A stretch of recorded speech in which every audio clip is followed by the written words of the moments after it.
Hi guys, কেমন আছো তোমরা সবাই? আশা করছি ভালো আছো। আমিও খুব ভালো আছি। আর আজকে আমার ফ্রেন্ডের বোনের বার্থডে ছিল, তো গিয়ে দেখি আমার আরও 3টে ফ্রেন্ড এসছে।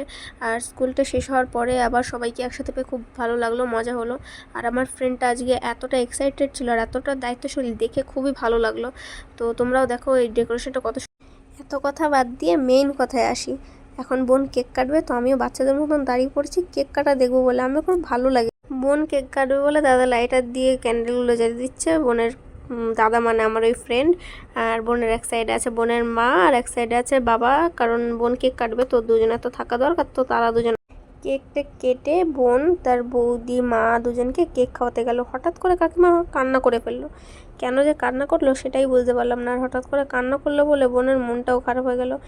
আর এটা এমনই একটা প্রসাদ যে কেউ দেওয়ার পরে সে কেউ কখনো বলে না যে না খাবো না। আর এই যে আমরা বসে আছি, এই যে বোনের দাদা আর কি আমাদের এই ফ্রেন্ড বলতে এসছে সবাই ঠিকঠাক করে খাস, কেউ লজ্জা পাস না, এইসব বলছে। তো আমরা এবার এখানে একটু মজা করে নিচ্ছি, যেহেতু বন্ধুরা থাকলে যা হয় তোমরা সবাই বুঝতেই পারছো। এখানে হাই গাইস কেমন আছো, এখানে হাসি ঠাট্টা এইসব হচ্ছে।